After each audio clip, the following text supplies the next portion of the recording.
Morning. Yes, boss. Oh, I just want you to invest on this investment account and using the company fund. Using the company fund, boss. Yeah, But this is not part of our investment, boss. I think don't say anything. Just do it and put it on the report as a maybe marketing expenses. I think. Yeah. But this is No, wrong, sir. just do it. Okay. Anything, just call me. All right. All right. So the CEO has breached two acts of the laws. The first one, Capital Market and Service Act 2007, and also Companies Act 2016, about the same SA. So the three sections are Section 369, basically talking about false and misleading information, basically it's lying about the marketing expenses. The second one is about Section 370, about fraud and also deception, basically also about lying about the fundings.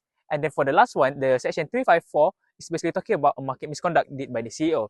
And for the Companies Act, the first one is about the Fiduciary Act, basically Section 213, basically on how he handles the fund itself.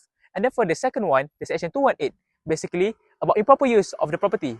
And then the last one, the Section 591, is basically talking about the falsification of records, basically on how he records the funds. And then that's all. So now for SC enforcement powers, there are 5 of it. The first one, investigation powers. And then for the second one, administrative enforcement. The third one is about civil actions. The fourth one is about criminal prosecution. And then lastly, compounding of offences. And now for ethical responsibilities for the CEOs. So let's start with the first one. The first one, CEO must ensure compliance with laws and regulation.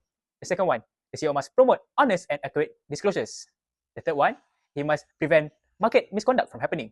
The fourth one, he must uphold integrity and accountability at the workplace. The fifth one, he must set a high standard of culture at the workplace. And then lastly, he must protect the stakeholders. That's it.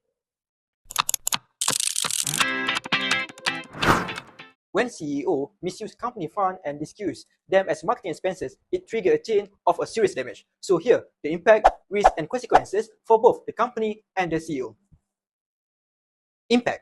The first one is toward company. So the first one is turn grow. It will make the company cannot expand because of the sale remain stagnant. The second one is loss of trust. The investor will lose confidence because of the financial report lack of honesty. And for toward CEO, the first one is related to legal action. The CEO will be investigated and prosecuted under the Capital Market and Service Act 2007. The second one, toward a CEO, the impact is immediate termination. The CEO will be fired and disqualified once the misconduct is revealed.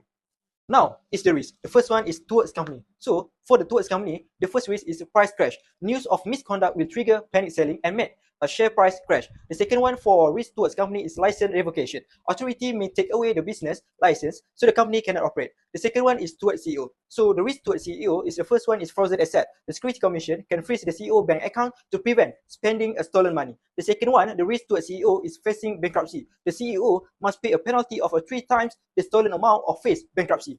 Now its consequences towards company. The first one is administrative fine. The company faces heavy fine under Section 354 for having a poor internal system. The second one, consequences towards company, is delisting. The company will be removed from Bursa Malaysia, making the share worthless. So consequences towards CEO, the first one is imprisonment. The CEO can be jailed for up to 10 years and fined at least 1 million ringgit. The second one, consequences towards CEO, is management ban. Management ban. The CEO is banned from any company activity or business under Section 198. To protect a company assets, we need more than just a rule. We need a system of preventive control. It's about building a framework where the misuse is stopped before it even starts. The foundation of this is the separation of duty. This simply means no one person should have total control over the financial transaction. By dividing the authorization, the execution, and the recording between different people, we create a natural system of check and balance. But the system also needs oversight from the top. The board of director and audit committee play a vital role here. By actively reviewing executive spending and high-risk transaction, they ensure that every dollar spent is aligned with the company's best interest. Then we have continuous monitoring.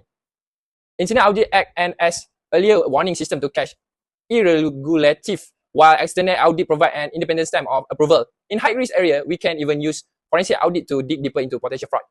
Finally, it comes down to the culture. When we have a clear code of ethics and a safe way for whistleblower to report concern, we create an environment of integrity. These controls together are what keep an organization secure.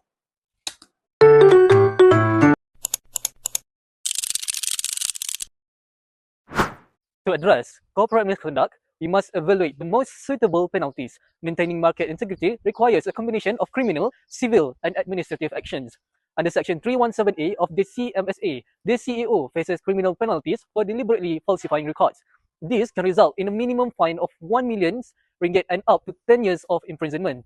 We also recommend civil restitution, requiring the CEO to pay back misused funds to compensate stakeholders. This is paired with administrative sanctions, such as public reprimands and a total ban from holding any management position in public companies.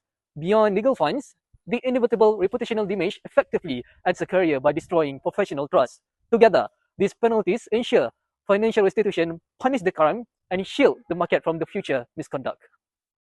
In conclusion, the CEO's misuse of company funds for personal investment and the deliberate falsification of financial records represent serious corporate and market misconduct. Such actions violate key provisions under the Capital Markets and Services Acts 2007 and the Company Acts 2016, including laws on false disclosures, fraud and breach of fiduciary duties. This misconduct not only damages the company's financial integrity but also undermines investor confidence and market stability. The Securities Commission Malaysia has wide enforcement powers to investigate, penalize and prosecute such offences, ensuring accountability and protecting investors. At the same time, CEOs have a strong ethical responsibility to act in a good faith, ensure accurate reporting and set a positive tone at the top.